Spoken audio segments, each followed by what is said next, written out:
उसूले मोहब्बत में तुम खुद बेवफा हो, वो जो बिछड़ा तो तुम मर क्यों नहीं गए। मरना तो ऊपर वाले के हुक्म से है। हुसूले मोहब्बत में एक नाम इंतज़ार भी है।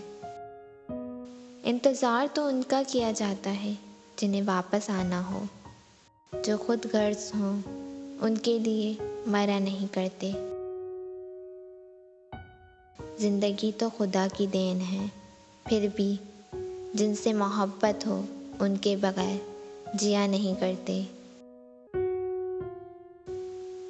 एक जनाजे के खातिर सारा जहां निकला, एक वो ना निकला जिसकी खातिर जनाजा निकला।